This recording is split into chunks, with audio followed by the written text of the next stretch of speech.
Welcome to part 2 of the book haul. Last one was more of a history focused book haul. This one's more of a nature focused book haul. Now, last of all for the book haul is I have several books of this genre, for lack of a better term, coming in, and this is I blame on Justin from Triumphal Reads. He reads a lot of nature books because that is something that interests him. So I blame this on him, and then also I blame it on the fact that my family recently got a bird feeder that has a camera on it. So it's got a satellite, and it also is I'm not doing words very well right now. Solar powered. It's solar powered. So anytime we have a bird land on there, it's motion sensitive, and it will start recording, and you can even watch live and just keep it on with the sound and everything. And the app is called Vico Home, and sometimes I just keep it on in the background to see what birds come. Now, there's no one here right now because it's nighttime and we don't really have any night birds that visit this feeder.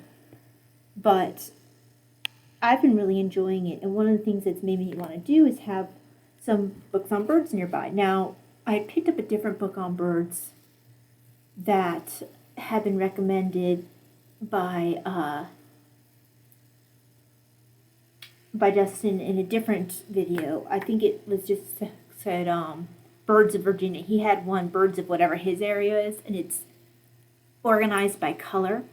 That one stays by the window and has some really great pictures in it, and probably is the best bird book for where our other bird feeders are, where we don't have the camera. It just gives us more of a reference for where the majority of the birds are, because this littler feeder tends to attract a certain kind of bird. It tends to be a smaller bird and tends to be a bird that prefers a platform feeder.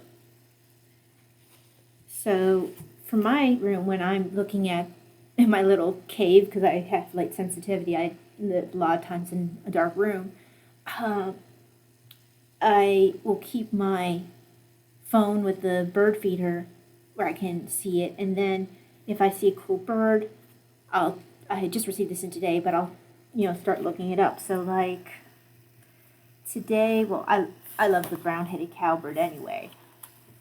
He comes and visits multiple times a day, particularly in the morning.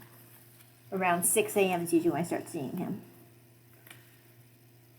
But we had today an issue with the house finch and the house sparrow fighting. So the house finch here, she decided that she wasn't going to let the female house finch, I think it was the female house finch versus the female house sparrow. The house finch wouldn't let the house sparrow share the bird feeder. I think it was the female house sparrow she wouldn't let on versus the chipping sparrow. But every time the female house sparrow would try to land, our female house finch would chase her away.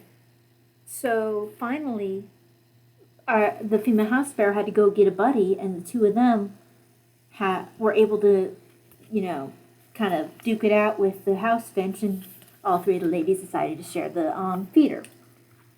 Although I think the house finch left a little bit later in a huff.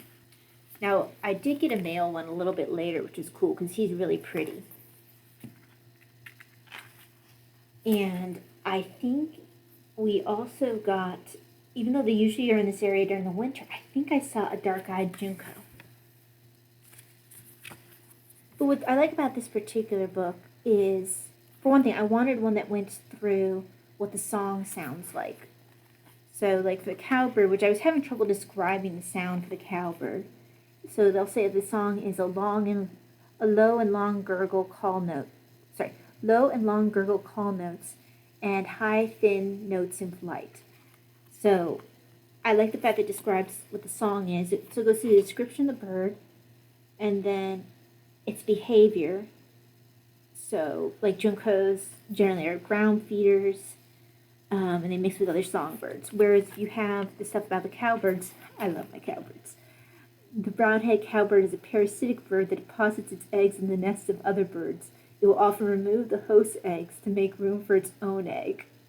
This strategy is developed from following roaming herds of bison, a practice that did not allow time for nest building, incubation, and brooding chicks. Some small songbird reproduction success is jeopardized by cowbird nest parasitism.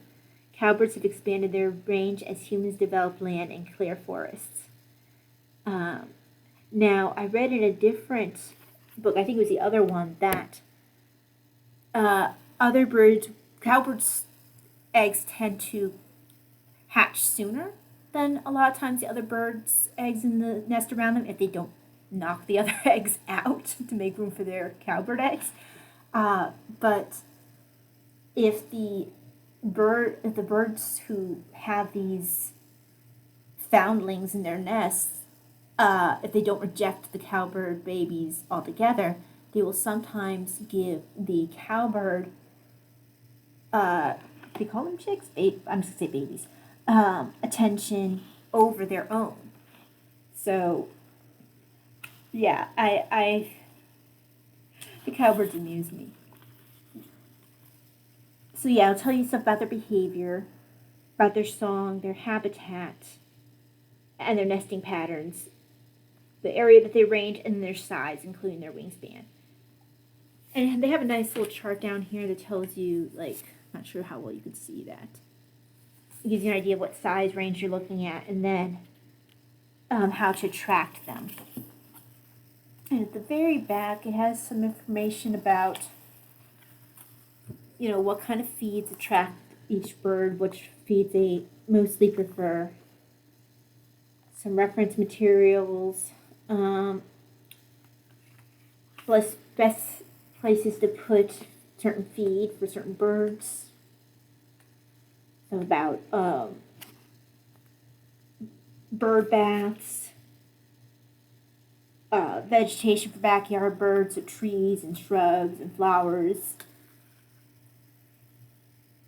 What's cool is between a couple of different sources, we found several plants that hummingbirds like, but that yellow jackets either are repulsed by or where the nectar is poisonous to them or toxic to them. And one of the yellow jackets, my dad is very allergic to, not very, but he is allergic to yellow jackets. He's supposed to carry an EpiPen, but so we want to have plants around that will repel the yellow jackets. And he's been looking at lavender. Finally found out from this book that hummingbirds do like lavender, so we can hopefully bring in the hummingbirds while still repelling the yellow jackets, because they tend to be attracted by the same kinds of plants. They both like the bright colors, which seems to be nature's coding for, hey, cool, nice nectar here, sweet nectar here. So the other thing that hummingbirds like that yellow jackets don't is eucalyptus. And again, it seems to be a scent thing like it does with lavender. Yellow jackets seem to be very sensitive to certain scents because they don't like lavender, they don't like mint. So they have several different things that smell that they don't like. They don't like lavender, they don't like jasmine, I believe, as well. But I'm not sure about the jasmine. But yeah. So it has things like that in here. The other thing, and I think I found it out from this book. Oh no, I found out from a different source, but I put it in this book.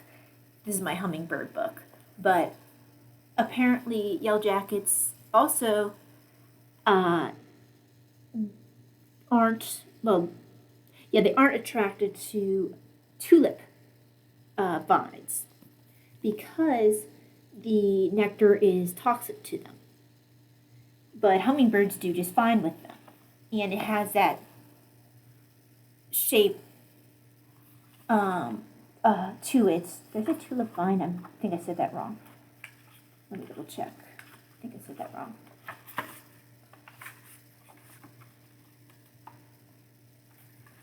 I wrote it in here.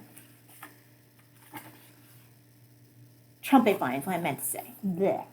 So, trumpet vine, because the nectar is toxic to the yellow jacket, but the shape of the flower is something that's still very easy for the hummingbird to access, and it's not toxic to them, the nectar.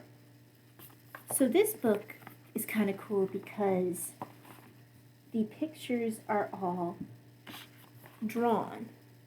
So you got these really pretty drawings of hummingbirds, all different kinds. And just a nice little book. I want to show the one with. So here's the littlest hummingbird, which is the bee hummingbird of Cuba. It weighs less than a dime, and the largest is a giant hummingbird found in the Andes. And throughout, it just has all these cool pictures. It has some of the same information that the Backyard Birds of Virginia has, just for hummingbirds. So it has plants that interest hummingbirds, flowers, kind of feed that they're interested in.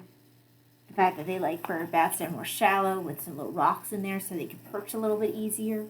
So if you really enjoy hummingbirds and or pretty drawings of birds, this is a good book, or looks to be a good book. I haven't read it yet, even though I flipped through it. Now, I have other bird books coming in, but I think that someone mentioned this. Was it? I don't know if it was Justin from Triumphal Reads or if it was someone else. It probably was Justin, because this is the kind of book that I could see him reading. The Birds That Audubon Missed. So this is by Ken Kaufman, Discovering Desire in the American Wilderness. And what this covers is the fact that apparently Audubon made up some of the birds that he put in his book. Like, he never actually saw them, and there's a lot of stuff that he just sort of fibbed on a bit, or outright created out of nothing. So this is another person going through, how do you describe it? He says, I'm trying to find where he said it most easily.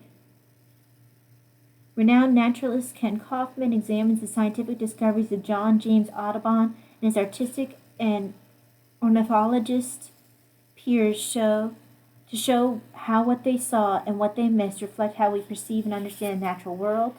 So he talks about the competition during that period of time, plagiarism, theft, exaggeration, and fraud, combining with heroic effort during this time period where they were studying birds in eastern Northern America in the 1800s.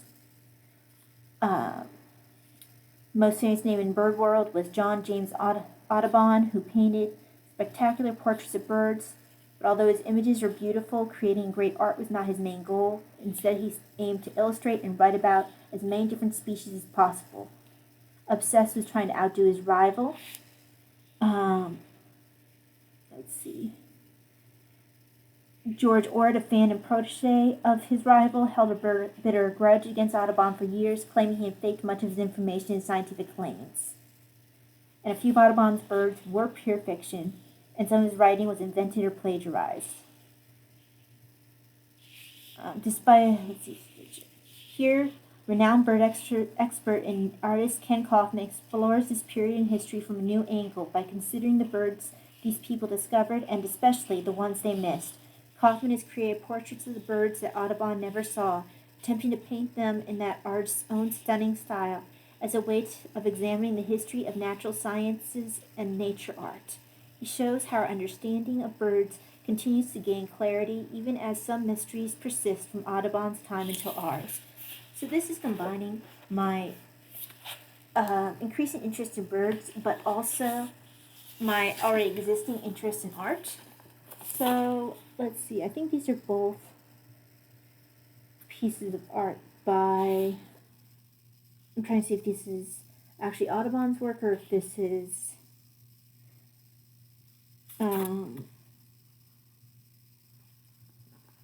I'm not sure if this, I have to look at closer, I'm not sure if this is Kaufman's or Audubon's.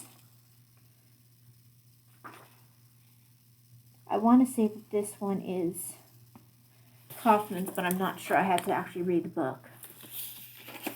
I know he has Audubon's work in here as well as his own. I think that this top one is beautiful. This is in Kaufman's own style, and that is just gorgeous to behold. I mean, look at that water. And he did that in, let's see. So he just says it's a painting, but he doesn't say what he uses. Now, the Sandpiper illustration, which is the bottom one, is him trying to emulate James Audubon's style. So this one's Audubon style, this one's his own style. So look forward to this. Apparently, the Audubon's granddaughter outright destroyed some information of her grandfather and then completely fabricated other parts of his history. So, like grandfather, like granddaughter, I guess to make him look better, which kind of makes me think of when Queen Victoria's youngest daughter would destroy parts of her mother's diary or other writings that might make Victoria look not quite as good or not quite as circumspect. But yeah, this looks really fun. It is over 400 pages, or I think it might be exactly 400 pages. Let's see. Okay, so even though when I snagged it on Amazon, it did say 400 pages, I think that included the last 2 pages without numbers on it. So even though it's technically 400 pages, it's not 400 pages. So I can read this on my own time without having any rush to try to get into the big book read along for summer. But yeah, this looks like it'll be a lot of fun. Okay, so that's it for this video. I'm going to need to stand up for a little bit, and then I will try to come back and do one for an update for the big book summer challenge. God bless. Bye.